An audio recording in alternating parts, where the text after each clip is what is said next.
Joel Edgerton, The Gift, but he's here for Loving. I think it's going to be a groundbreaking film of a history that most of us had never heard of. What interested you so much into the film? Well, look, I was...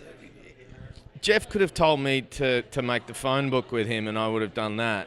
But when he told me this was a story he wanted to make, and I started investigating it, it felt to me like such a perfect storm to work with a director that I loved and respected and felt safe with, on a story that felt so incredibly special. And as you pointed out, like, that was criminally kind of so not known in this country. I thought as an Australian the reason no one knew it, I didn't know it was because of that. And then to find out the average American didn't know the story. And so I think it was a real privilege for us to make this movie, knowing that at the end of the process, hopefully with Jeff's help of making a special film, that we put Richard and Mildred on the timeline alongside other very seismic civil rights shifts within this country.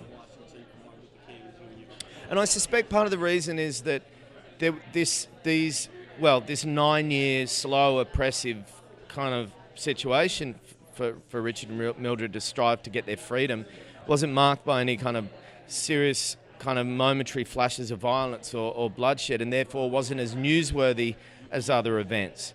Now, and yet 9 years of the locking down of a couple's freedom to live their lives like anybody else is, in my mind, as psychologically violent as any flash of violence. And I think that speaks a lot to why this story should be in everybody's civil rights timeline, everybody's modern history timeline of American culture.